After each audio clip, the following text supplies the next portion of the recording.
¿Cómo están en este día viernes 1 de octubre? Partimos octubre, septiembre se fue ayer dejando una estela no menor de noticias y de situaciones, especialmente en la Convención Constitucional, y por eso que estamos esta mañana nuevamente, como cada viernes, con Germán Conchi y Marcela Cubillo, nuestra constituyente y nuestro constitucionalista, para analizar una semana que estuvo desde luego llena de noticias. Imagínense, ni más ni menos que con el tema de los reglamentos. Y entre todas esas cosas, una cuestión que yo creo que vale la pena volver a analizar, detenerse un segundo y mirarla con todo detalle y meticulosidad, porque no es ni más ni menos que el tema de los 2 tercios, ¿no? Que se aprobaron esta semana. Al principio la gente celebraba, decía que bueno, se respetaron los 2 tercios, pero después, cuando uno hacía doble clic en el tema, se daba cuenta que traía como asterisco, letras chicas, nota a pie de página, y eso es lo que vamos a tratar de dilucidar ahora. Marcela Cubillos, buenos días. ¿Qué es esto de los 2 tercios con asterisco? Bueno, para explicar, hola, y para explicarlo muy en simple. O sea, efectivamente lo que se aprobó, había como una gran pauta para que se celebrara este respeto a los 2 tercios. Pero claro, era re fácil, porque al final son de papel o son testimoniales de la forma en que se aprobó. Y para explicarlo, ¿no es cierto? Tú no sacas nada con aprobar que las normas constitucionales se aprueban por 2 tercios, cuando le elimina la segunda parte, que decía el reglamento, que cuando una norma no alcanza 2 tercios se entiende rechazada. Ahora no, salvo que sea aquellas que se van a consultar a través de un plebiscito dirimente, intermedio, que regula a su vez el reglamento de participación popular que se empieza a votar el lunes. O sea, en el reglamento general lo que se hizo fue mención a este plebiscito y incorporarlo como salida de ellos para cuando no existan los 2 tercios. Pero en el reglamento de participación popular es donde se crean estos plebiscitos. ¿Y en qué consiste esto? ¿Cuál es la norma del reglamento de participación popular? Te dice que cuando una norma no obtenga 2 tercios, cuando estés discutiendo el fondo del trabajo constituyente, no obtenga 2 tercios, pero sí 3/5, se van a juntar todas esas normas que no llegaron a los 2 tercios, tuvieron 3/5, y el Pleno, por mayoría, va a resolver cuáles de esas van a plebiscito. O sea, ni siquiera todas. O sea, te pongo un ejemplo claro. Si la libertad de enseñanza, garantizarla no alcanza 2 tercios, pero sí 3/5, bueno, si no hay mayoría en el Pleno, no hay ninguna posibilidad que la gente se pueda pronunciar sobre eso. Entonces, además, también es tremendamente arbitrario el tema. ¿Cuál es la gravedad de esto? Es que ¿por qué uno dice que los 2 tercios quedan de papel? Porque dime tú, ¿cuál es el incentivo a construir un acuerdo transversal que logre 2 tercios cuando siempre va a haber una fuerza que te diga, no hagamos una cocina acá, preguntémosle a la gente, no me pidan mi voto para esto, preguntémosle a la gente? O, ¿qué sector de izquierda o moderado de izquierda va a estar dispuesto a hacer un acuerdo con sectores de Chile Vamos para conseguir en algo 2 tercios? Con el costo que va a tener cuando le digan, por culpa suya, que cerró ese acuerdo, la ciudadanía no fue consultada. Entonces, de verdad que aquí los 2 tercios pasan a no existir, pasan a no ser una norma que haya que alcanzar o un quórum a construir. Y una cosa que yo creo que es bien potente, que yo creo que ahí Germán nos puede explicar más, pero es una violación a las reglas del juego flagrante. Porque es cierto que el reglamento de participación popular dice que los órganos del Estado deberán implementar todas las medidas para que esto sea posible. Pero hay varias cosas. Lo mismo hicieron con la renuncia y con la reforma Rojas Bade, ¿no es cierto? Hoy día no se necesita reforma constitucional, está regulado que los independientes no se reemplazan. Bueno, lo aprueba el reglamento, ¿y en qué estamos? El Congreso discutiendo la ley Rojas Bade, ¿cierto? Para poderlo reemplazar. Entonces, ¿de qué manera alguien puede creer que un Congreso va a decirle a una convención que ya se declaró originaria, soberana y de todo, que le pide, le demanda que tome las acciones para que pueda hacer un plebiscito, y el Congreso le va a decir que no? Pero aún más, no todo puede cambiarse en la Constitución aunque tengan los quórums, y eso es lo que nos está entendiendo acá. Aquí hubo reglas del juego definidas, y hubo gente que votó en un plebiscito de acuerdo a determinadas reglas, que las normas se aprobaban por 2 tercios, que hay un plebiscito de salida, bueno, y así muchas otras. Tú no puedes, porque tengas mayoría, llegar y decidir cambiar la Constitución y cambiar las reglas del juego con las que la gente acudió en octubre pasado a votar. Entonces aquí ya no es solamente una violación de la Constitución, es una violación a lo que la gente aprobó, y claramente transforma en algo testimonial o de papel los 2 tercios. Yo me reía un poco, y con esto termino. La presidenta Loncón tuiteó automático, diciendo, me costó aprobar los 2 tercios, y yo respeto la Constitución y le pido al gobierno que también respete entonces el apoyo que le tiene que dar a la Convención. Entonces, ¿cómo le va a haber costado? Cero. Eso demuestra que no tienen ningún valor los 2 tercios para que ella haya estado dispuesta a aprobarlo de esa manera. Germán Concha, fíjate que cuando uno escucha a Marcela y efectivamente ha seguido la discusión en la semana, uno entiende que muchas personas pueden decir, bueno, pero ¿Cuál es el problema de ir a preguntarle a la gente en un plebiscito dirimente? Finalmente, eso es súper democrático. O sea, esto tiene una presentación que me imagino que para el sentido común de muchas personas le hace sentido. ¿Por qué no? ¿Cuál sería el problema de ir a resolver una discrepancia a través de un plebiscito intermedio, como se le llama, apelando, ¿no?, a este plebiscito salida final? Hola, ¿cómo están? A ver, Eduardo, yo creo que hay dos temas aquí juntos. Uno es, como decía Marcelo, el respeto a las reglas con las que empezaste a jugar, y que por sentido común tienen que ser, no solo por instituciones, tienen que ser las mismas por sentido común con las que terminas de jugar. Y por lo tanto, esto de empezar a meterle mano a las reglas a medida que vas jugando no es una buena señal. Tú lo comentabas, estamos felices hoy día porque al parecer se aprobaron los 2/3. Pero tú dices, a ver, espérate, la convención va a cumplir 3 meses de funcionamiento en 2 días más, 3 días más, y nos demoramos 3 meses en semi-aprobar una regla que estaba desde el origen en la Constitución. Entonces, ahí hay un problema grave. Ahora, ¿qué pasa con el tema de los plebiscitos en sí mismos? Esta suerte como de democratismo que desarma instituciones es muy riesgosa porque los quórums altos están establecidos siempre, la lógica es lograr acuerdos de muchas personas. Por eso exiges un quórum alto. Si tú dices 2/3, en términos simples estás pidiendo que el 67%, redondeando, se ponga de acuerdo. Si yo voy a un plebiscito, cambio eso. Porque primero, ¿quién decide ir a un plebiscito? La mayoría. Entonces el 51, el que decide un plebiscito. Ya no es el 67, o sea, con 16 puntos menos, yo decido ir a plebiscito. Entonces ya le gané al sistema tramposamente, porque no era la idea, pero entonces conseguí que el 51 mande más que el 67. Segundo, ¿quién redacta la pregunta? Porque en un plebiscito lo fundamental es cómo redactas la pregunta. Hay 20.000 trabajos académicos muy interesantes sobre cómo la manera en que a ti te preguntan algo induce la manera en que lo contestas. Por lo tanto, aquí redactar la pregunta vale casi el plebiscito mismo. Bueno, ¿y quién lo va a redactar? La mayoría. De nuevo el 51. Entonces, cada vez que el 51 enfrente un problema no llegue al 67, en vez de tener que negociar con ese 16 que le falta, te saltas al 16 que te falta y vas a la población. Entonces dicen, no, pero es que es mejor la población. No necesariamente, porque los plebiscitos, por definición, reducen el problema. Tú no puedes hacerle una pregunta compleja en un plebiscito porque es imposible contestar. Yo no le puedo decir en un plebiscito, mire, ¿qué opina usted de esto? Pero condiciones tales como 1, 2, 3, entonces así, pero si las condiciones son imposible convertir eso en una pregunta de plebiscito. La pregunta de plebiscito debe ser, por definición, sí o no. Por lo tanto, reduce la conversación y facilita que mayorías muy pequeñas, que son apenas la mayoría absoluta para estos efectos, logren pasar por sobre los sistemas de control, que son equilibrios y controles de poder. Y lo otro que tienen muy peligroso es que llevan a olvidar en la práctica que las constituciones, como todas las normas jurídicas, son sistemas. Entonces tú no las puedes ver por pedazos. Esto es como si tú armaras un auto y dijeras, ya, hoy día vamos a hacer todo el sistema de conducción. Mañana vemos los asientos. Y pasado mañana vemos los cambios. Entonces va a quedar un auto con el volante a un lado, los pedales al otro. No se puede. Sí, tiene que haber un diseño, porque son sistemas ordenados, y tú lo que le propones al final a la revisión, además para la comparación y la crítica. Yo no puedo analizar la Constitución por pedazos porque es un sistema. Entonces lo tengo que comparar con la vigente como sistema. Entonces, aquí el riesgo es que esta es una manera de ir abriendo el camino a la eliminación del plebiscito de salida.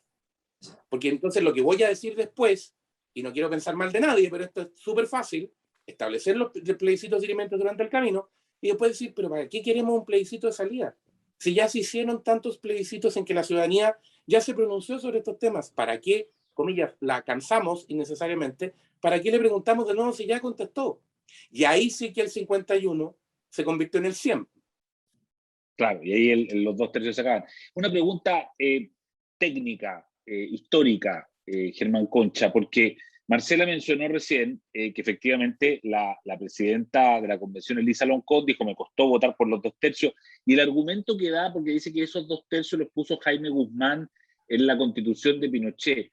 los 2/3 y tener 2/3 es una ocurrencia efectivamente de Jaime Guzmán, que a él se le ocurre que las constituciones tienen que aprobarse por 2/3. ¿Ese es el origen de los 2/3? A ver, la reforma que establece, por si acaso, la reforma que establece el actual mecanismo de reforma, los dos quórum, el quórum de 3/5 y el de 2/3, es el 89.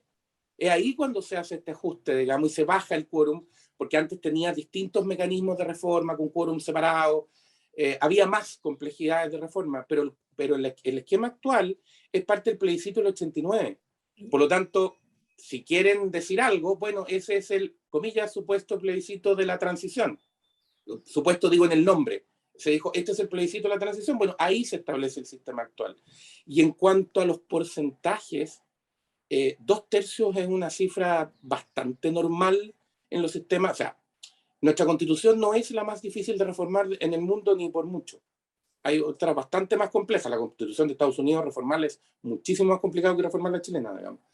Y 2/3 no es una cifra exagerada o exorbitante si tú la comparas con lo que se usa en otras partes. Lo que pasa es que el implícito de esa afirmación es que tú debieras reformar siempre por mayoría absoluta.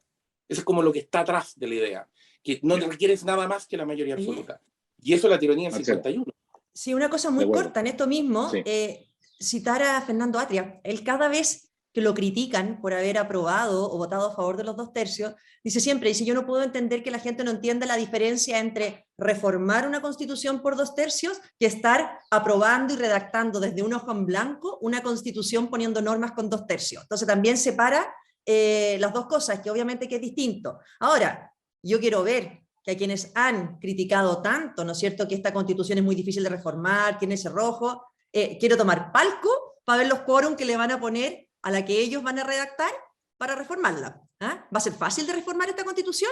Que va a ser hecha por la izquierda, ya sabemos que son los que tienen todos los quórum para hacerlo. ¿Ah? ¿O le van a poner un cerrojo? ¿Ah? Entonces, yo creo que aquí va a ser también la prueba de fuego, a ver si van a hacer una constitución que sea también muy fácil de reformar. Entonces, pero yo quiero, como lo que dice Germán, hay una cosa también además de lo que él dice. ¿Te fijas? Porque ¿para qué sirven los convencionales? Entonces, si al final no está esta voluntad y esta decisión de alcanzar acuerdos, sería mucho más fácil que hicieras un índice, dice estos temas en fondo ya no hay acuerdo, no se zanja, un comité redacta las preguntas, que por supuesto va a ser un comité que la minoría no va a existir en eso, porque así está esto. Entonces, pero también es como, bueno, ayer lo dijo Esquella, es como tirar la pelota de vuelta a la ciudadanía. Entonces, aquí se han pasado varios umbrales. Primero, los 2/3 eran intocables. No, hubo que bajar el quórum para aprobarlo. Y además se aprueban con plebiscito dirimente. Ser intocable. Segundo, no, el Congreso no va a aprobar. Bueno, ahí estamos, con la reforma Rojas-Bade. Plebiscito salida va a ser el siguiente eje, porque como decía Germán, si tú le vas a preguntar a la gente un poquito antes, ¿quiere esto o esto otro en la convención? Te van a decir, bueno, ¿qué sentido tiene un plebiscito binario en que sea aprobar o rechazar, con el costo que implica? Entonces aquí hay un umbral que se está corriendo siempre. Dijimos que iba a ser un segundo congreso, la convención. Nos quedamos cortos, si se declararon originarios, mucho más que un segundo congreso. Entonces, yo de verdad siento que a diferencia de lo que dicen, el gran ganador desde el inicio de la convención ha sido el Partido Comunista, que ha ido corriendo el umbral, y hoy día tiene un poder de negociación mucho más grande que sus propios votos. Ya, está bien, no tiene los votos, pero tiene el poder de estar siempre presionando para ir a que sea la ciudadanía la que resuelva. Marcela, entre medio de esto, inmediatamente después de lo que ocurrió con esta votación de los 2/3 con asterisco, como le llamamos, un grupo de convencionales, los 37 elegidos bajo las banderas de Chile Vamos, más uno, el convencional Logan, o sea, 38, hicieron un documento que se lo mandaron a la mesa con una especie de téngase presente respecto de precisamente varias de las cosas que hemos hablado acá, digamos, de la manera en que se están aprobando estos reglamentos que los consideran que vulneran el acuerdo constitucional.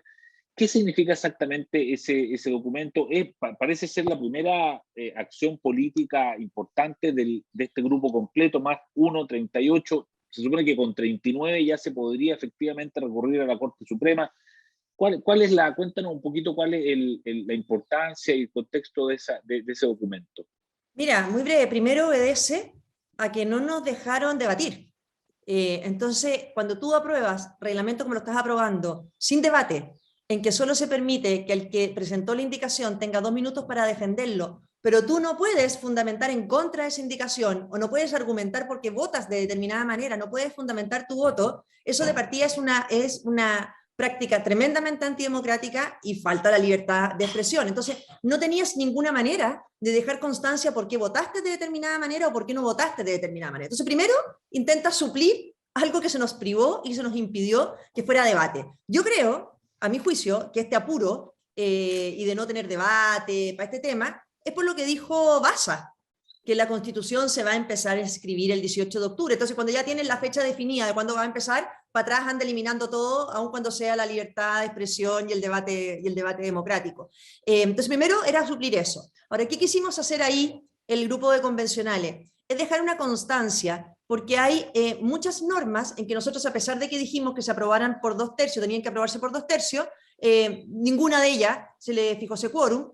Dejar constancia que esto de que el reglamento diga que las normas constitucionales se aprueban por 2/3 es algo meramente declarativo, por lo tanto, perfectamente podría no haberse consignado porque está en la Constitución, y sobre todo en relación a una norma que es la modificación de reglamento, porque ahí se aprobó una indicación, bueno, es muy jurídico, pero en el fondo el documento apunta más bien a dejar una constancia jurídica, una reserva de derecho, para que el día de mañana, si es que se acude a distintas instancias, lo que se haya votado o lo que no se haya discutido no sea entendido como que validábamos determinada forma. Ahora, aquí quiero ser muy clara porque te dicen siempre, bueno, vayan a la Suprema, nos dice la izquierda en la convención.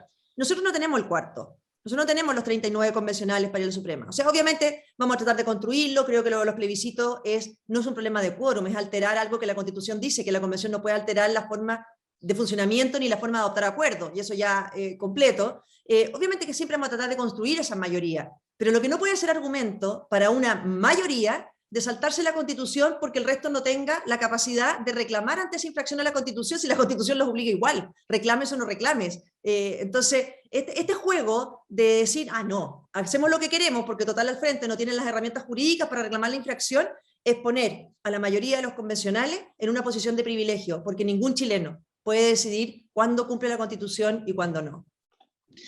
Germán Concha, esto de ir a la Corte Suprema, efectivamente yo he escuchado lo mismo que dice Marcela, que cuando se empieza a argumentar y planteando este tipo de temas, oiga, los 2/3 tenían que ser 2/3, entonces, bueno, vayan a la Suprema, en el fondo reclámele a la FIFA.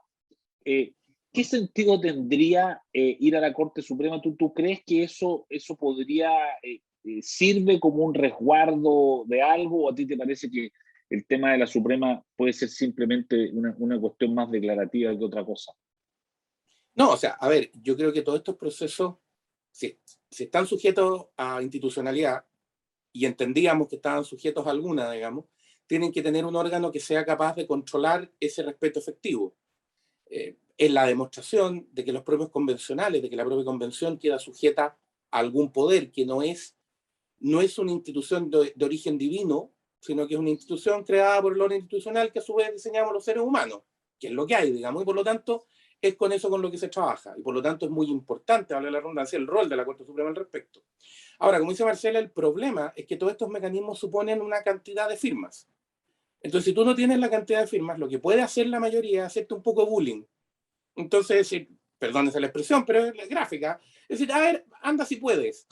Que es como decir, como no puedes, entonces yo sigo actuando de esta manera porque total, no tienes cómo llevar el tema al tribunal que puede resolver.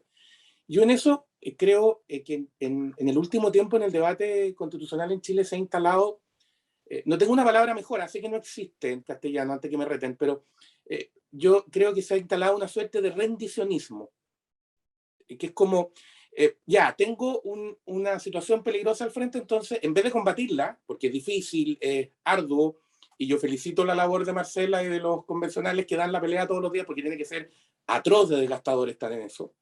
En vez de eso, que es lo difícil y lo que hay que hacer, es como, no, adoptemos una posición que se resumiría, me parece a mí, en decir, ¿en qué me tengo que rendir hoy día? ¿Y a quién le tengo que pedir perdón hoy día?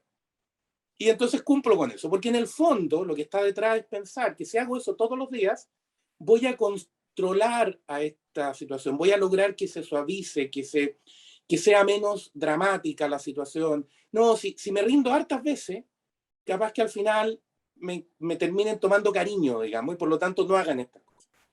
Pero me parece que todo lo que cuenta Marcela, lo que estamos viendo respecto del quórum, la actitud respecto de un eventual recurso a la Corte Suprema, que es decir, bueno, anda si quieres, porque sé que no puedes, en el fondo, es una demostración de que el rendicionismo no funciona para nada. Para nada. Lo único que haces es darle más fuerza al adversario, porque se acostumbra a que no tiene nada al frente. O sea, yo creo que si no fuera por este esfuerzo de estos convencionales que han dado la pelea, hablando en términos prácticos, de defender el orden institucional, no estaríamos discutiendo estas cosas y por lo tanto ya estaríamos acostumbrados a que la convención resuelve por mayoría simple, que hace lo que quiere, digamos. Entonces, esta discusión es muy importante y es muy importante entonces que las personas que no están de acuerdo con lo que está pasando empiecen a pensar en serio que la herramienta de la Corte Suprema tiene sentido precisamente para proteger el sistema institucional. Si aquí, esto es como que tú practicaras deportes sin árbitro. Y entonces esto se convierte en la ley de la selva, o el que pega más fuerte, ¿no? O el que tiene la barra más fuerte en el estadio o en las graderías. ¿Por qué existen los sistemas de arbitraje? ¿Por qué esos sistemas se controlan a su vez en todos los deportes? Para asegurar que jugamos conforme a las reglas. Y que el que gana, gana conforme a las reglas. Y por lo tanto, el que va ganando 5-0 no puede decir ya, se suspenden las reglas y ahora jugamos como quiera, no hay que ir ganando. No, señor, se termina de jugar con las mismas reglas. Eso requiere un esfuerzo para sostenerlo, digamos. Y es muy importante entonces que las personas que legítimamente piensan que las cosas no se están haciendo bien, piensen también que eso se tiene que traducir en algunos momentos en recurrir al árbitro. Y decirle al árbitro, oiga, esto no está bien, no porque quiera oponerme a un cierto resultado. Sé que hay una confusión. Esto no es una maniobra para evitar que la Constitución termine diciendo A o B. Si los votos están y se cumplen las reglas, la Constitución terminará diciendo A o B. Si eso ya es parte del proceso. El tema es que una Constitución no se puede redactar a partir de trampas. Entonces, si tú la redactas a partir de trampas, ¿cómo le pides después legitimidad? Porque toda tu discusión para justificar el proceso fue decir, la Constitución vigente tiene defectos de legitimidad. Y no obstante, todos los plebiscitos que se hicieron, o el plebiscito del 89, las reformas posteriores, eso no se saneó. Bueno, y vas a reemplazar eso por una Constitución redactada con trampa, entonces ¿dónde vamos a quedar? Claro, que es lo que muchos temen, ¿no? Que Oye, al final entremos en un proceso de ensayos constitucionales, ¿no? Como fue hace un par de siglos. Marcela. sí, quiero decir una cosa que a lo mejor es de otro tema, pero antes de que se acabe el podcast, yo creo que es bien importante para, Sí. para la gente que nos escuche y todo. Yo siento de verdad que esta semana no es que se hayan escrito los reglamentos, se escribió gran parte de la Constitución, porque si tú ves, o sea, si tú quieres ver cómo va a ser la Constitución, ve lo que se está aprobando en los reglamentos. Entonces, cuando en los índices de las comisiones temáticas no se está dispuesto a meter libertad de trabajo, libertad de sindicalización, igualdad tributaria, libertad de enseñanza, no afectar los derechos en su esencia, una cantidad de cosas que dentro de es gratis incorporarlo en un índice porque después lo rechaza o lo que sea, si ya en el índice no estás dispuesto, es qué voluntad va a haber después de aprobar algo en esa materia. O en materia de libertad de expresión, y creo que ahí hay que ponerle un doble clic al reglamento de ética, porque de verdad, o sea, yo pienso para los historiadores, porque hoy día somos los convencionales a quienes nos están aplicando todas estas restricciones y violaciones, o nos pretenden aplicar, porque el reglamento no prima por sobre lo que está en la Constitución, aún vigente que nos respeta la libertad de expresión. Pero cuando dice que se entenderá como negocianismo también el genocidio cultural que han sido víctimas los pueblos originarios, pueblo tribal afrodescendiente a través de la historia durante la colonización europea y a partir de la Constitución del Estado de Chile. O sea, Después se aprueba una norma amplísima también de lo que es desinformación. Yo le hacía un poco de bullying ayer porque Benito Baranda decía, bien, se incorpora la desinformación, esto es una gran innovación, y ya estás desinformando, porque no es una gran innovación, no te voy a pasar al reglamento de ética. La presidenta Loncón dice, los pueblos originarios, no hay terrorismo en la Araucanía. Bueno, la mezcla entre negacionismo y noticia falsa, ¿para qué decir? Entonces, un proceso que debiera ser por naturaleza deliberante, sin mordaza, nos aplicaron o aprobaron una cantidad de normas. Entonces, hoy día las víctimas son los convencionales. Mañana en el texto constitucional va a ser la prensa y va a ser cualquier ciudadano. Entonces, ojo que hoy día, esta semana, no son los reglamentos solamente, sino que es, por así decirlo, un spoiler del contenido que viene. En eso Eduardo, breve, Sí. porque sé que estamos ha pasado de tiempo, pero un comentario que tiene que ver precisamente con lo que dice Marcela. Hay una larga historia en el siglo XX de cómo los totalitarismos de corte marxista, cuando están fuera del poder, utilizan la libertad de expresión y las reglas que garantiza lo que ellos llaman democracia burguesa para avanzar. Pero en cuanto asumen el poder, esas reglas se cancelan. Entonces la libertad de expresión desaparece y ya no se puede opinar, etc. Y en Chile hemos tenido muestras en el último tiempo de esa lógica. Primero fue el asalto sobre los medios. Como yo no podía decir que me molesta que haya medios privados porque eso garantiza la libertad de expresión, entonces empecé a hablar de la concentración de la prensa. ¿Para qué? Para justificar o medios estatales o intervención estatal en los medios. Y ahora, como me molesta que la gente diga aquello con lo que yo no estoy de acuerdo, porque no es que se trate del discurso del odio, se trata de discursos que yo odio, que es distinto, que me molestan, básicamente porque me critican o porque garantizan cosas con las que no estoy de acuerdo o no quiero garantizar. Entonces, ¿qué empiezo a hacer? Empiezo a prohibir que esas cosas se digan, porque entonces es mucho más fácil, porque no tengo oposición, no tengo crítica. Es un anticipo muy interesante a tener presente de qué es lo que pasaría una vez instalado el sistema, porque si yo no admito ahora que se pueda debatir y que las personas que piensan distinto tengan a lo menos los mismos derechos de expresión, entonces ¿qué va a pasar cuando redacte la carta y la tenga instalada y tenga el poder, digamos? Evidentemente eso ya no se va a poder decir, eso no se va a poder comentar, esa crítica no se va a poder hacer. Bien, termina una semana paradojal en que parte también un mes, el mes que, como todo indica y como por lo menos es la intención de la mesa de la Convención Constitucional, partiría la redacción del proyecto, la propuesta, ¿no?, de nueva Constitución. Vamos a ver, muy interesante lo que ustedes plantearon hoy día sobre el tema de los plebiscitos y cómo esto podría afectar el plebiscito salida. Así es que nada, muy atentos a lo que sigue. Muchas gracias, Germán Concha, muchas gracias, Marcela Cubillos, que tengan un buen fin de semana y nos encontramos el próximo viernes. Que estén muy bien. Gracias. Chao. Muchas gracias. Haz que estos contenidos lleguen más lejos haciéndote miembro de la Red Libero. Te invito a suscribirte aquí a nuestro canal de YouTube. Vas a estar al día con nuestros mejores contenidos y no los vas a encontrar en ninguna otra parte.